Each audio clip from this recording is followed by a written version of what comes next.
I'm staring at you drinking that water. Yeah. Get rid of that dehydration. Mm-hmm. Get rid of that dehydration. Drink some that coffee. Much. It's fine.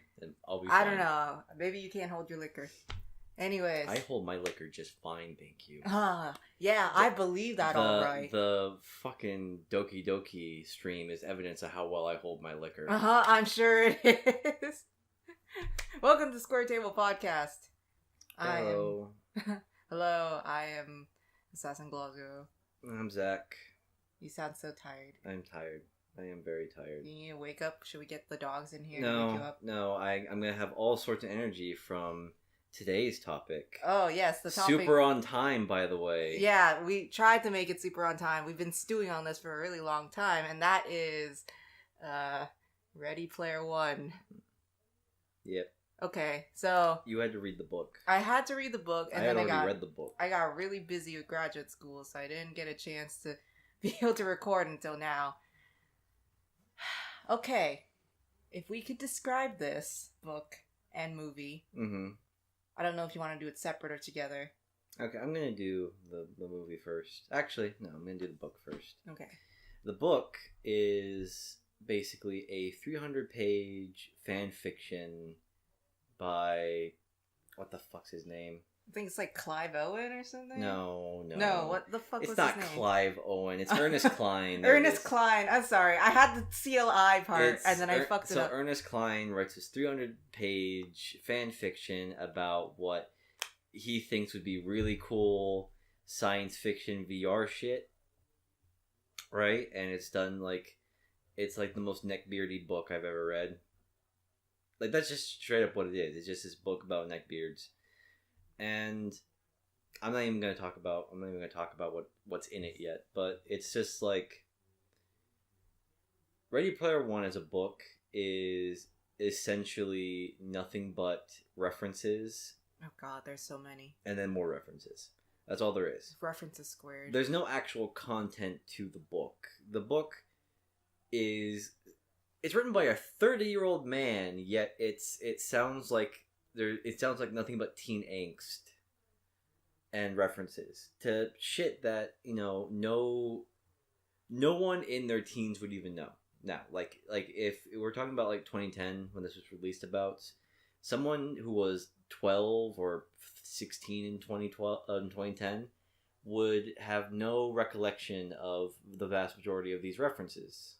But the book isn't aimed... Well, at least I don't think it's aimed for young adults. I don't think it's aimed at anyone. It's marketed. It's marketed as a young adult novel. Is it? Yeah, it is. But okay, it's not... It doesn't do that. It doesn't do anything that makes a young adult novel beyond this whingy fucking nothing protagonist. The Japanese anime protagonist, if you will. Where he has no character whatsoever. He sits next to the window, yeah. Gets the girl without doing anything for because no he's reason.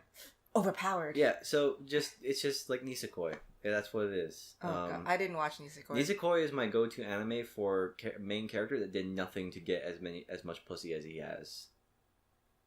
That could be any harem There's anime. 5 women that want his dick, and he has done nothing. That could be any harem anime. I know, but that's the one I go to first.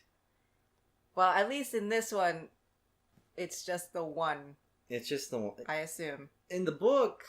Doesn't he have a fan club? He has a fan club. He has a fan club, yes. He has a fan club. Because he becomes a celebrity.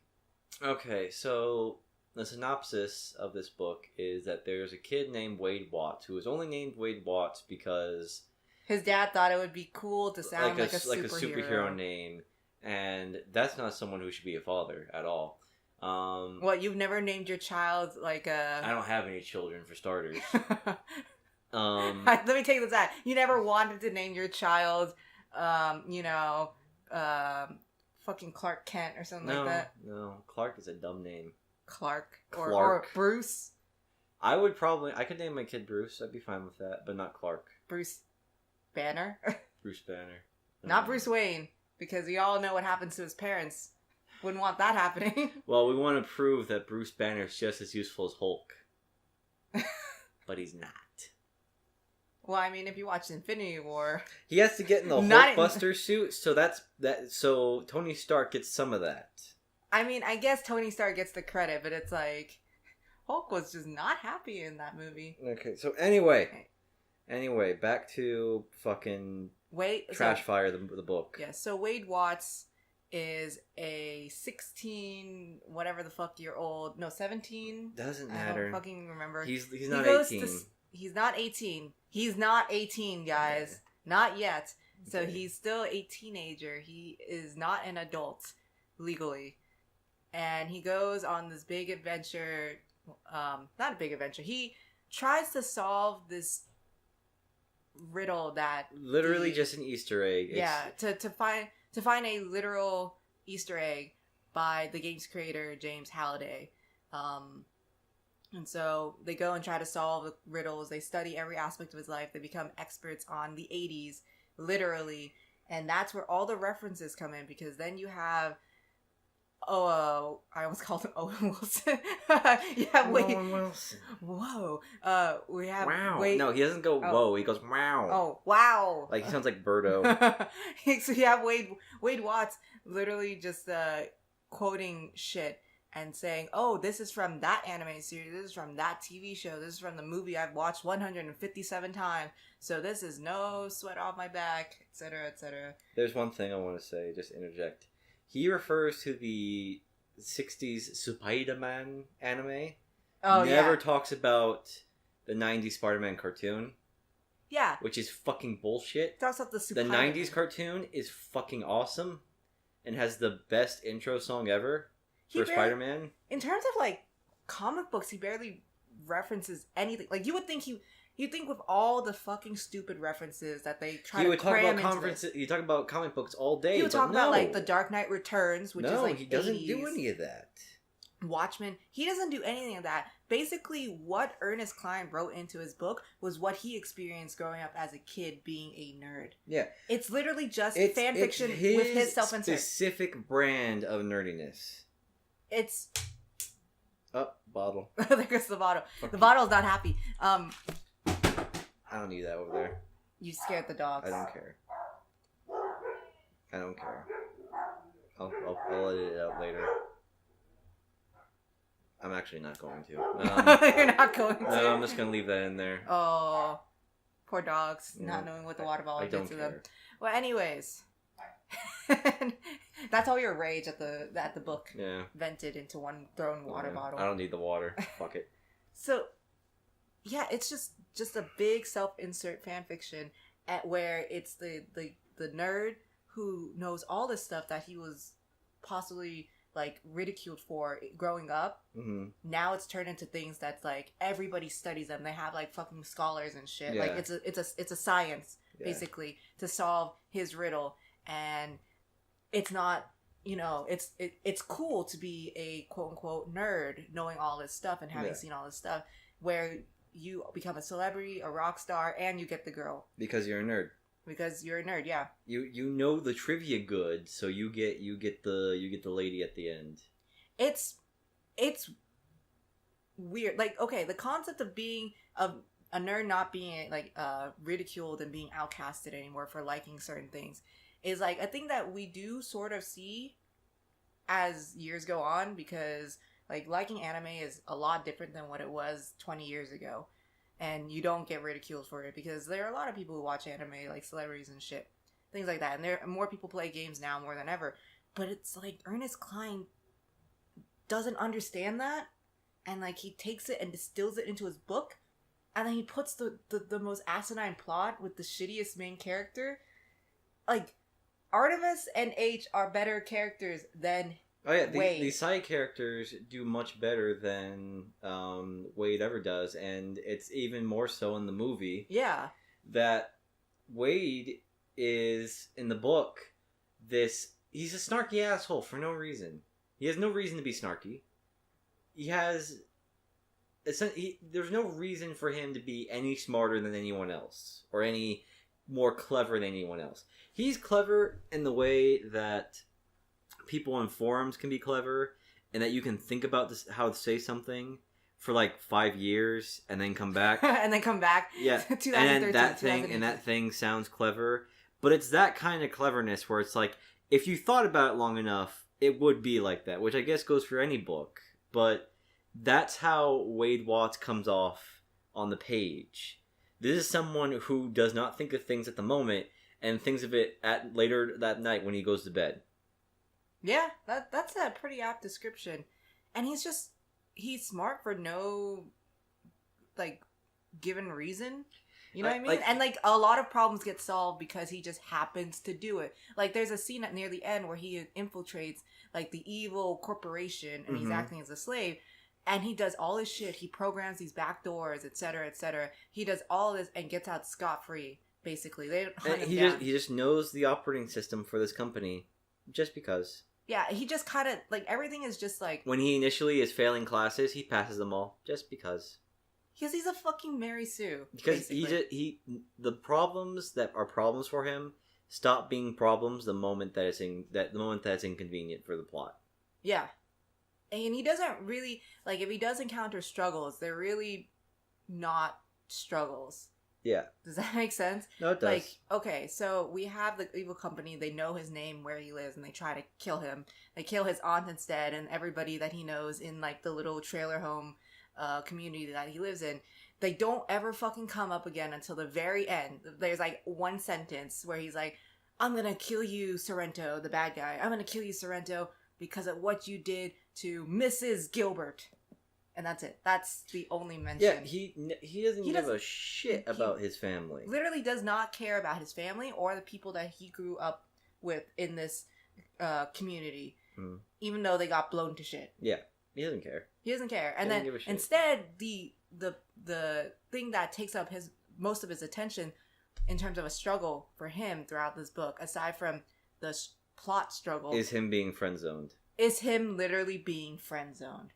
Because the girl that he wanted to date was like, I don't think we should do this. You are getting very obsessive about me, even though you've never met me except online. And then he goes, is like, yeah, you don't know, you didn't win.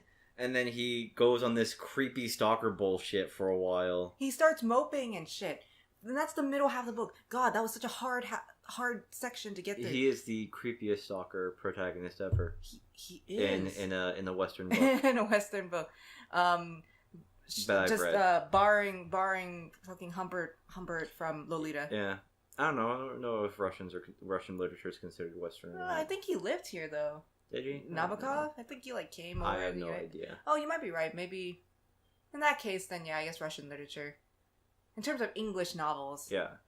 Fucking Wade, he mopes about being friend zoned. He talks about how he becomes depressed because this girl wouldn't say yes to dating him, even though he said "I love you," and they had only talked to each other for maybe like a few weeks. Watts is a character from a Police song.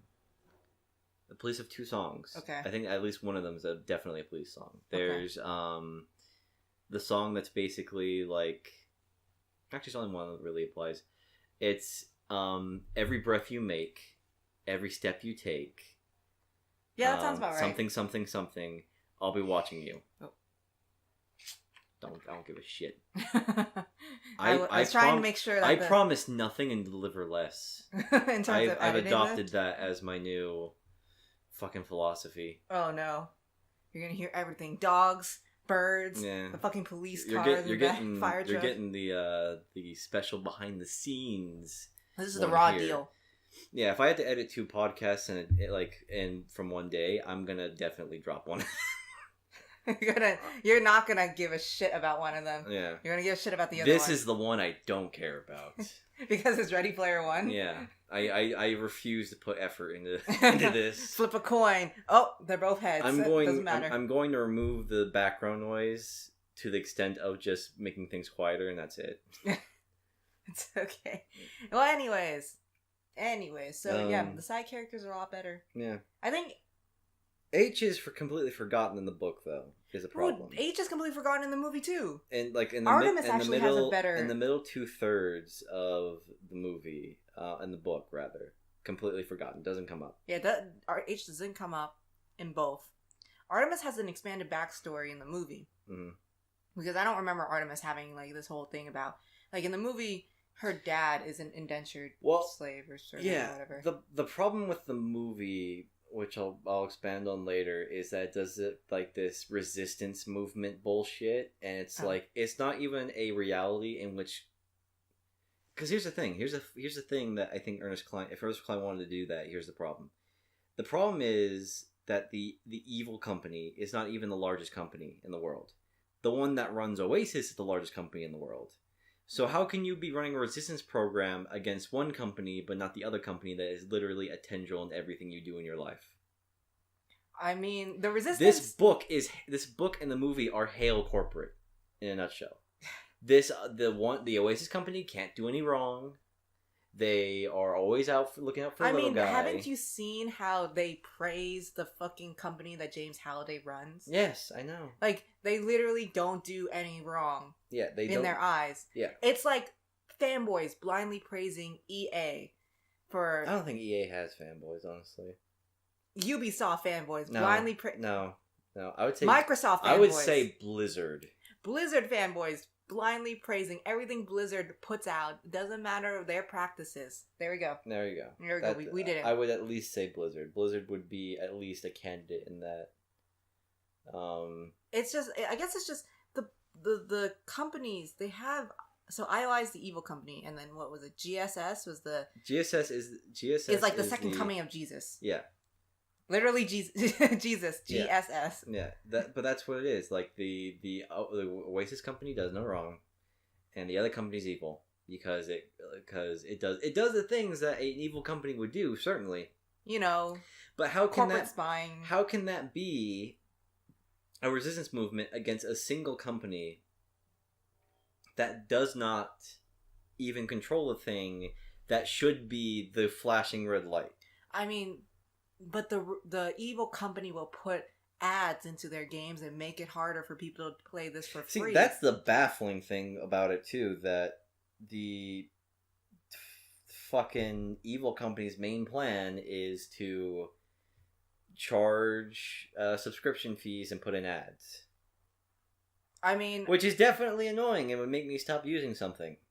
But...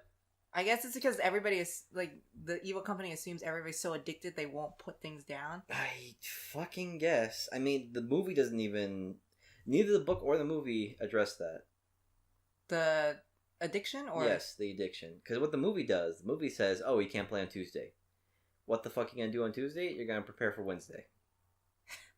You're going to step outside into the world and breathe in that sun. Wait, breathe in that sun. Breathe in the fresh air and look at the sun that you haven't seen in the rest of the week. No, you're going to prepare for your raid on Wednesday, man. That's how MMOs work. At least the movie tries to force a message in. The book barely does it. The book was like what was it? James Halliday's avatar comes in and he's like, oh yeah, don't forget about reality. Reality is real and it's hard, but it's real. And yeah, thumbs up, fades away. It's at the very last moment and it's really dumb. It's literally like the page before the end or something. Yeah. Two pages before the end. And then it just ends. And it's just really, the movie tries much harder to force that message in. It's more upfront, but it's also more forced, especially with that stupid. The last shot is Artemis and Wade kissing each other. Yeah, they're making out on their weirdo egg chair. Yeah, weirdo egg chair that spins around. Yeah, and that's it. He's all like, reality is much better. Yeah, I'm gonna stop talking about the book now. I'm just gonna talk about the movie. The movie's actually better than the book because at least someone could rein. It's like David Cage making a game. And if someone could just rein in David Cage, the game would be better. You mean if someone could just rein in George Lucas before he made the prequels, just like the originals? Yeah, because someone did rein in George Lucas for the originals, because there's a lot of stupid crap. Looking back on on the original trilogy of Star Wars, you'll notice a lot of stupid crap that shouldn't be there. But the movie is tied together so well that you can ignore some of that. Yeah, that makes sense. But you can't do that. You can't do it with the prequels. You can't do it with the prequels because it's just George Lopez going... George Lopez! George Lucas going full force all the time. I didn't realize the Lopez show was the prequels to the original trilogy. That's a new thing. What the fuck was I talking about? You're talking about how the movie's better. Ernest Cline has someone to rein him in the form of Steven Spielberg and the writers for the movie. I mean, I guess the writers have put in stupid shit. I mean, too. Cline is part of the writers. So I know, but there's only so much you can polish a turd. It's still a turd, you know, kind of thing. Yeah. And like the thing is, okay, so. Well, before we get to the movie, does the book do anything well? No. Do you think so? No.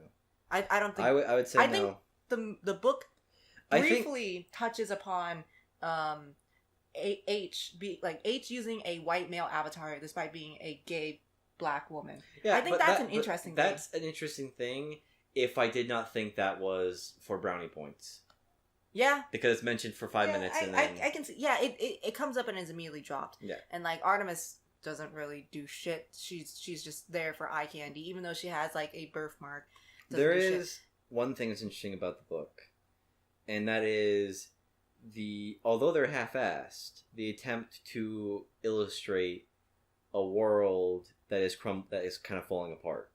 But the reasoning for the world falling apart is stupid. It's stupid. Okay, so like the world is a dystopian, right? And there's an energy crisis because they used all their shit, and like Wade goes into this giant monologue. But everyone's using these electric devices to connect to VR, yeah, but like the world is crumbling around them, and it's like, how can the world be crumbling if you're able to get enough electricity out to everybody to run the Oasis? I mean, this is a global thing, so everyone's doing it. Yeah, and apparently they're saying like there's war and shit, like, and like the world sucks. It sucks to live here, but it's like it doesn't look like it sucks. No. It looks like he has everything, and like they're trying to describe how these guys are looking for work, but they have to go into the cities, and that's why the cities have like giant like trailer community homes built up in towers. I mean, yeah, like that part where they have to move into like because he starts in Oklahoma in the book.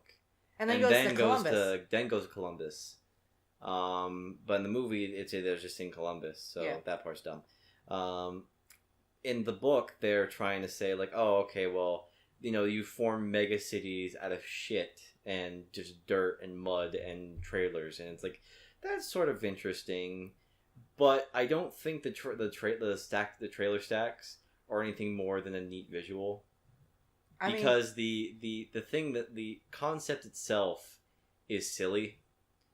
Because I don't expect a bunch of... Why would people... stack their trailers? Yes. Because they don't have enough space of... they don't have enough land. Right. But then the world's breaking... The world's crumbling, so why does it matter? If the world's falling apart... I'm actually gonna cut that probably. No, never mind. I'm not gonna. I realized I was about to put effort into that. No. Effort? Oh, we gotta cut that down real fast. The thing is that if society has crumbled and law is basically useless because that's what dystopia should be. Oh, speaking of law, yes, continue. But I mean, if in the sense that the world's crumbling, so therefore governments don't have the power to do things governments would do. Then it doesn't matter where the fuck you put your trailer. You can just put it fucking anywhere. So why would you get several of them together in a stack and then weld them together? I'm struggling. It's a neat visual. It's a neat visual, but it's fucking dumb. I just have a problem with the dystopia in the beginning because like the big thing is that there's an energy crisis. There's they use so much fossil fuels it costs shit, and like there's global warming and all that stuff. But then you have free electricity and like internet, and you can power a giant game with thousands of servers to everybody across the globe. So why the fuck don't they use that as their energy? Because they're clearly getting electricity from somewhere, and it's not from fossil fuels. Mm-hmm. So how the fuck are they doing it? And why don't you use that to rescue the rest of your world? It's just, I think the dystopia aspect of the world that everything's built on is just so flimsy, because he's trying to describe that the world sucks. But then he goes into Columbus, like later in the book, he goes to Columbus after there's an assassination attempt on his life, and he gets an apartment. It's got a bulletproof door and shit, like bulletproof walls. He can order food and have it delivered in 30 minutes. Like literally, he wants a pizza slice. He Okay, can order so a pizza slice. here's the. I'm gonna break that because I think that's the first thing I said to break down how this is not a dystopian whatsoever. If pizza delivery works, Yes. if you can deliver food, not only food but anything like pizza, then you do not live in a dystopian universe because that means that there is a location that creates that sells pizza. They're not getting robbed at gunpoint. Not only makes pizza, but makes them reliable enough to have a business that actually delivers things. Okay, so you have that. You have deliver in 30 minutes or less. That means that if there's not cars to transport, there's at least bikes and there's infrastructure to follow to get to a place to deliver pizza. So that exists. And it's not even a dystopia where, like communication's stable. Yeah. And the delivery guy is not expected to be attacked by raiders or something on the way. I mean, you can make the argument that a dystopia, like, you can have all that in a dystopia, but there's, like, not an overarching, like, government or, like, Big Brother figure that's fucking with you. Right, but, like, there's nothing about this that implies that there's an issue, like, because the thing is, it's shitty outside. Like, that's the thing. Like, someone's still bringing you fucking pizza, though. Yeah. Somebody's doing their job. Yeah. Pizza boy needs a tip. Yeah. So that's the thing that's fucking bonkers about this shit is that it's not even apocalyptic. It's just I can order pizza and there's business and all that, and I pay them with my Bitcoin, and it's like you do all that and like because the thing is the thing that would make a dystopia is partially that there should be some overlord looking over you and making your life, very difficult, but that doesn't happen either. Because the evil company doesn't have any control over that shit. I mean, they control, and the government doesn't give a shit. They control, like, things in the game, so if you buy it, they can track you, but it's like... But they don't own the fucking game. They don't. The person who owns the game and has all your information on file certainly would be the bad guy, but not here. No, because he loves 80s shit. Rush was his favorite band, and I don't know what else there was. Like it was being fed to him. Atari was his favorite console. Mm-hmm. Stuff like that. It's not as... I feel like those lines are Ernest Cline pitching this to... That's his elevator pitch? Yeah. Well, you see, there's this company, and they own this I'm sure VR someone approached game. Ernest Cline even. I'm sure someone approached him. This is a bestseller. That shit... I love this manuscript you sent me. I love it. This is a best-selling book, and I do not understand why. Because people like easy shit sometimes, Like what? 50 Shades of Grey sold so many copies because it's easy fucking shit. Yeah. And like Twilight, same thing.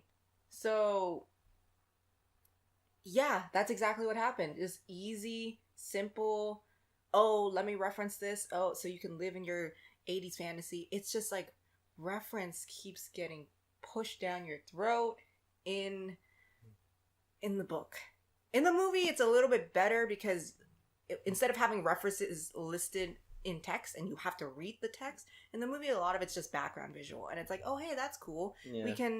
I see that reference. That's kind of nice. And I think that's where the movie succeeds when it comes to references. Everything's in the background. You don't have to pay attention and force yourself through the text to read something about how this referenced RoboCop.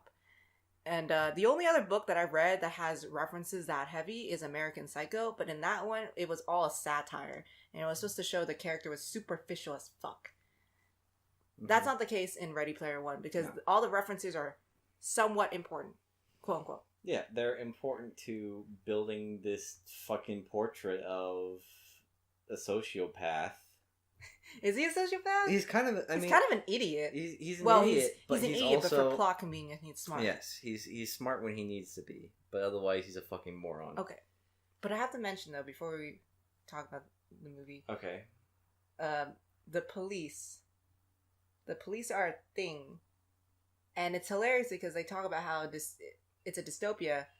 And there's like no order or something like that in the book and movie, but then you see the police at the end of the movie, and I think in the book that's the thing that bothers me because like I don't understand what aspect of this is dystopian beyond. I mean, they get raided by in the movie. They get raided by the fucking whatever evil company. The evil company, And I guess that makes more sense. But in the book, he gets arrested by the company because they're debt collectors, and he ran up a huge debt. And I guess it's like legally they're allowed to do that. Yeah. So in that aspect, like, ooh, it's like the company is running your life, and that's like okay, but it's not like, I don't know, like it's just not like intimidating as a social construct. Because it's like easy to avoid getting indebted to them. In his case, yes. It's a game. It's so easy for him not to get indebted in a video game. It's a video game. Unless you're literally an addict gambling your money away. Yeah. But, I mean, I guess normal, like, people who don't play games and suddenly get thrust into it, like, out of nowhere into the Oasis. I mean, you can shop on the Oasis too, I think. But it's like, that's still like, oh, that's with anything. You can earn credits, basically. These are these are just beefed up repo men, basically. Yeah. But they repo your intellectual identity, IP, whatever, to make you play fucking MMOs for them. Yeah, pretty much. Like, and they have people that they hire to play an MMO for them. Yeah. And that's the evil company. Yeah. Well, anyways, the movie. So as I said with the movie, it's better. I think it's better because I don't have to go through the fucking bullshit that is Wade Watts' internal monologue. Yeah. Without the internal monologue, there is still internal monologue in the beginning and the end, but like there's much less of it. So he's not trying to hit you with every single reference, like 6 a minute. Yeah. No, it's much higher than 6 a minute. That's what it feels like. But like since it's on screen, they can be like somewhat like, oh, okay, they're just in the background. Except Tracer, who shows up like 11 fucking times in the movie. What's hilarious is you can tell which company gave their go-ahead for their IPs to be used. You know which company was the most desperate to have their shit on here. Okay, so what do we saw? Like, we saw Halo, so Microsoft, and then we know there's a Gears of War gun too that gets shown, and then we know there's Tracer, so Blizzard threw their shit in there, and I think you can see like StarCraft stuff, like. There's like a very obvious shot of like a StarCraft character, right? It's Jimmy James.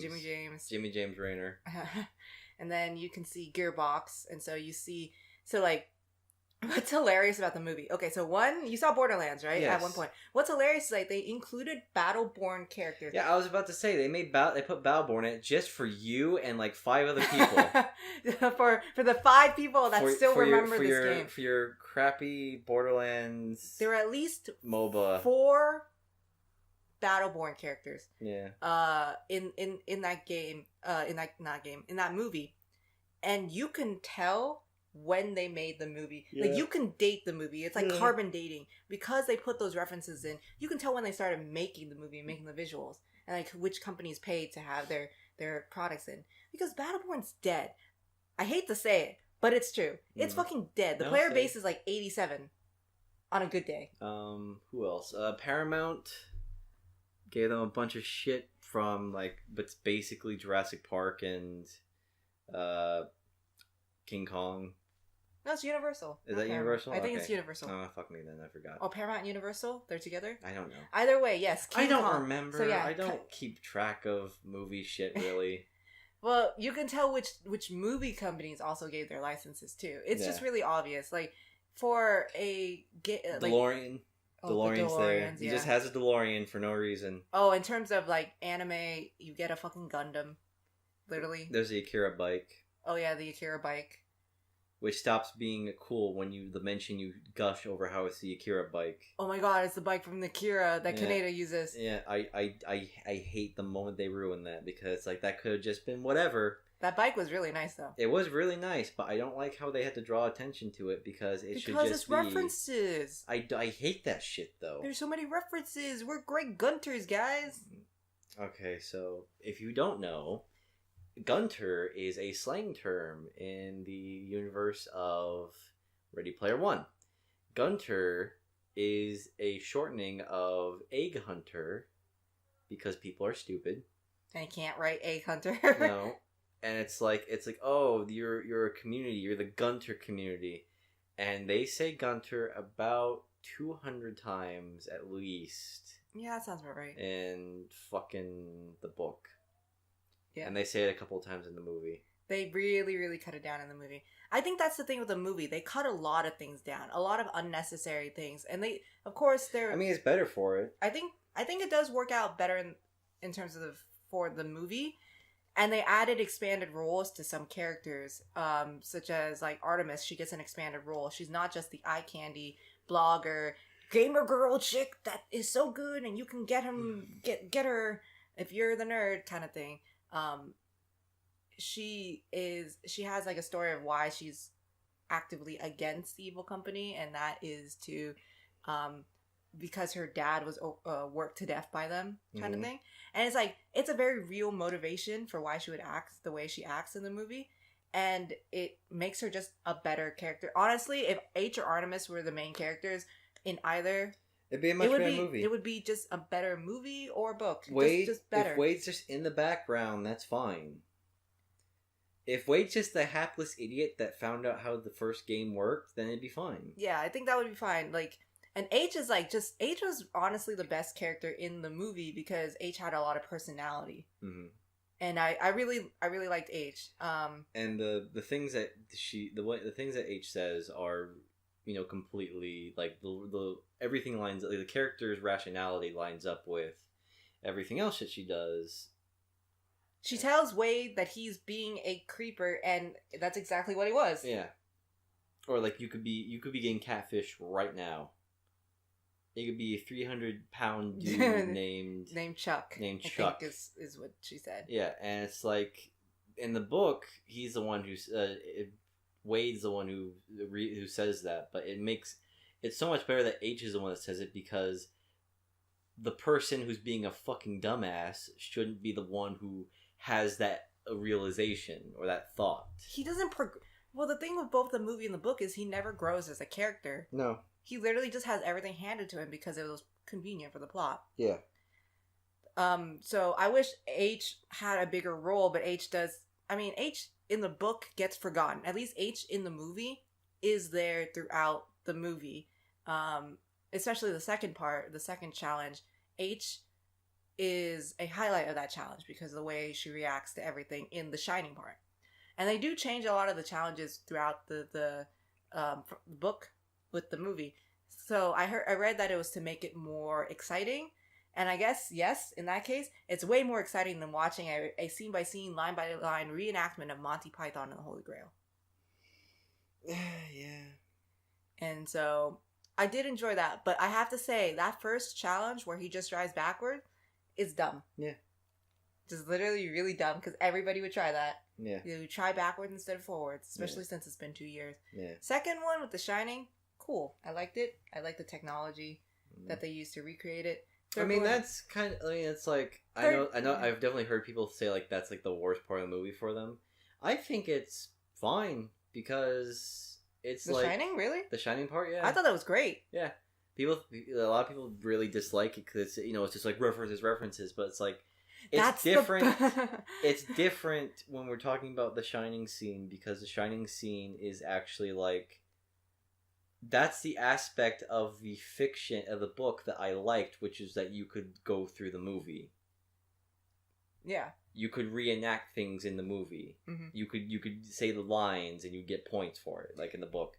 And that was a cool concept. But they didn't do it like where you have to say the line and then get the points. I think it was just in the movie. It's just they're just in it, and that part I guess is like that part's not as great. But like it's still, I still think it's a good scene.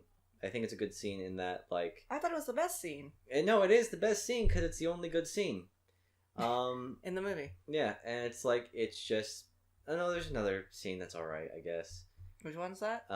Towards the end when it's just Halliday talking about all the mistakes he made. I think the movie did a few good things that the book didn't do, as I said, fleshing out the characters and like changing some things for the plot that makes it less obnoxious and work a little better in terms of the typical like story flow. Mm-hmm. They made Halliday like very obviously like he can't connect socially with other people. Like he's on the spectrum. He's on the spectrum, yeah. And I thought that was really nice, especially at the end where he like talks about the realization of his mistakes. That was good. It was good. And the actor who played Halliday was great too. Mm-hmm. He carried the part very well. I thought it was stupid that they could record every single moment of his life and reconstruct it and play it forwards and backwards like a video. Stupid. That's pretty dumb. But, you know, Halliday as a character wasn't that bad. Mm-hmm. He has more of a presence compared to the book. Mm-hmm. And the ending, I guess, if you turned your brain off, you could see all the references. It's like kind of cool. In the book, it wasn't really described well. It was just like, oh hey, we get into our 4 mechs, and Sorrento gets into his Mecha Godzilla, and everybody else gets mechs from like Neon Genesis and Evangelion, while we have Gundam, and they have a mech fight. And that's the mech fight is boring as shit in this movie. It is. I mean, what? There's 2 mechs. I mean, 3 mechs. You have Mecha Godzilla, and Gundam. Iron Giant, and Gundam. And you managed to make this the most boring crap. Like, that's the thing that bothers me. That, you could have...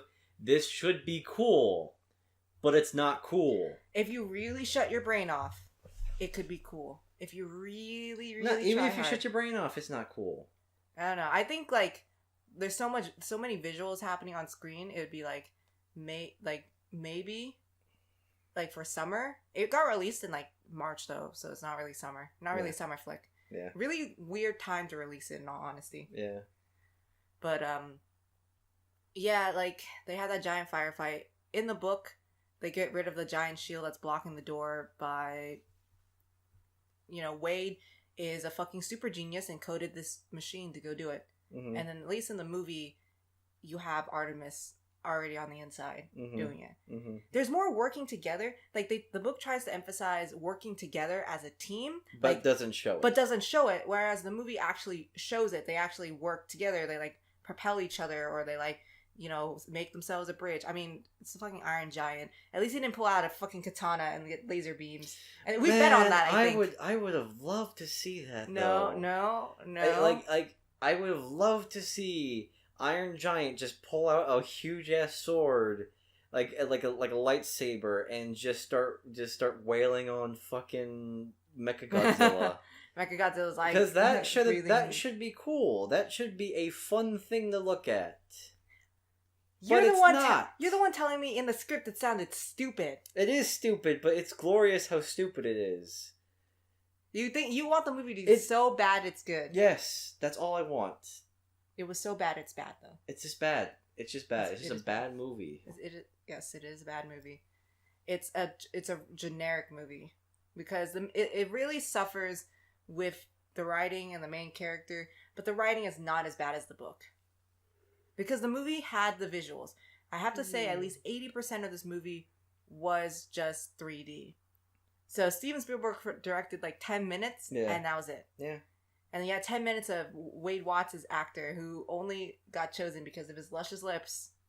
And the massive nose. It was just like, you put that visor on, it's just the lower half of his face. Yeah, and that's why he was chosen. But, I mean, nobody was really that great of an actor aside from H. Yeah. I think. Yeah, no one was that great.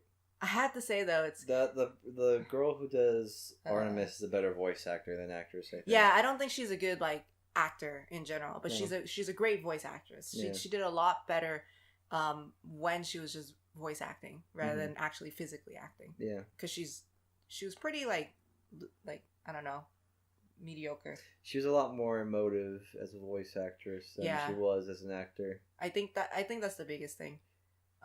She made her character more believable. Yeah. For sure. Compared to fucking Wade Watts' actor. I don't remember his name. Apparently he was an X-Men or something. He was Cyclops? Young Cyclops? He's young Cyclops. He's bitch Cyclops. Mm-hmm. And bitch Cyclops is already bitch Cyclops. So you have bitch squared with Cyclops. Oh no, that sucks. So finally, the last thing I want to talk about is just the Japanese characters. Just kind of briefly touch about that. Yeah, you like that? Oh no, in the book it was awful because like every single second you got to throw in how Japanese they are. Oh, arigato. Yeah, like they Possible-san. They like add in like the honorifics and they fucking bow all the time. Okay, here's the thing. One of the dudes. Okay, so there's 2 dudes. Yeah, Sho and Daito. Daito gets fucking killed in the book, so you don't hear from him halfway through. Yeah. And Sho, but Sho has like perfect English and speaks in English, and doesn't need to throw in random fucking Japanese words because he speaks English. I'm shocked he never said Anarchy. I know, right? I wanted him to say Anarchy They so weren't, like- bad, but it's never written. In the book, they weren't like actual brothers. In the movies, they're actual brothers, and then you find out one of them's like an 11-year-old, and you're like, whatever, what the fuck ever. But I think they really tone it down in the movie. Yeah. But it's still there. It's still apparent that they are just the one-note Japanese characters. This is it's like hands down the most racist shit I've read from a pop fiction book. From a pop fiction book, I can see that. That it was just straight up racist. It was just going full force, like full on. Like they only have anime. Their avatars are full samurai. I mean, like they're into samurai, but at the same time, it's like the two Japanese characters are super into samurais and ninjas and anime, and that's all they are. I mean, they make references to other stuff, but it's like making references is not special in the book. Yeah, literally, because everybody who is worth their weight in salt, I guess is that the saying? Whatever. Everybody who is serious about hunting for the stupid Easter egg that gives you control of the company at the end, that's basically what it is, would know all this shit. So it doesn't make them special. What makes them stand out is the fact that they are one-note Japanese characters that only speak Japanese or like speak Japanese randomly, even though one of them knows fucking English and is fluent in English. It's dumb. In the movie, the character are heavily toned down for that. So they don't start fucking randomly speaking Japanese out of nowhere. They do speak English, except for one part where the dude who he's turning his avatar into a Gundam. I don't know what type of mecha in Gundam, but it's like the typical Gundam, and he speaks the line, "I take the form of a Gundam" in Japanese. It's like, why the fuck would you speak it in Japanese? I don't know. Especially when like the game can translate Japanese to English, and because it's like the anime. I take the form of a Gundam. It's like the anime. I mean, like, I understand if you have like a code word that's Japanese, because like in the book they do that. They have code words that are Japanese that activate the stupid items or whatever that gives you powers. But in the movie, that's not the case. They just use it. But he just decides, I take the form of a Gundam in Japanese. It was just really, really blatant as to how one-note these guys were in the movie. But it's definitely way worse in the book. Anyways, do you have any thoughts you want to add for that? No, I'm fucking done. You're done? I can't really think of much else to say. This is a shitty story. The book is so bad, it's gone past so bad it's good, and so bad it's bad. Oh, that's pretty bad. And the movie is on the other side, where it's not so bad, but it ends up being boring. I think they needed the team that wrote Wreck-It Ralph. Now that's how you do references. And like they needed the visual team for Pacific Rim, because that's how you make exciting mech fights. Yeah. But I would say, in terms of the Tomb Raider and Ready Player One was probably a little bit better than Tomb Raider. Barely. Very barely. But it's a little bit better. Book versus game? Nah, Tomb Raider wins. There's Tomb no Raider game contest. is actually fun. Tomb Raider game is actually fun to experience. Yeah. And you can enjoy it. Whereas the book is like a soul-sucking wraith. Yeah. Yeah. Anyways, you seem like you are done with this. I don't know, man. I've run out of things to say. You run out of things to say. The only thing left for me to say is... Don't write a sequel? No. No. Don't write another book. No, I can only think of that thing in the book where, little man in the boat. Oh, no. That's the only thing I can think of left to say, which is that the book approaches sex in such a absolutely ball-bustingly stupid way. It's the most awkward shit ever, and it stops being funny because it's just that awkward. Little Man in the Boat is supposed to reference, like that whole thing was him talking about masturbation, right? Right. And then he goes on this whole stint about masturbation. Murray Curry was looking for the little man on the boat. Yeah, it comes out of nowhere. Like the approach to sexuality in the book is just handled really amateurishly. Yeah. And I get that he's supposed to be detached, but like, who the fuck uses little man in the boat as a description? I've never heard of it, so. I've only heard of it once in South Park, and that was said by Officer Barbrady. Mm-hmm. You know who Officer Barbrady I do, is? yeah. So that's all the thing you need to say. No one would actually say that. All right, I think that's a good place to end it then. Yeah, so I'm fucking done. we don't have to ever read this book again. Yeah, I'm fucking done. Fuck it. All right, so yeah, we're pretty not happy with the book, but the movie is just slightly better. I guess if you really wanted to try to guess the references and do a drinking game, you could do it with the movie. Do not do it with the book; you will die. Yeah. All right. So that's it. That's the SquareTable podcast. We will catch you guys in the next episode. Okay, bye-bye. You're dead. You're dead, Yeah, Zach. bye. Goodbye.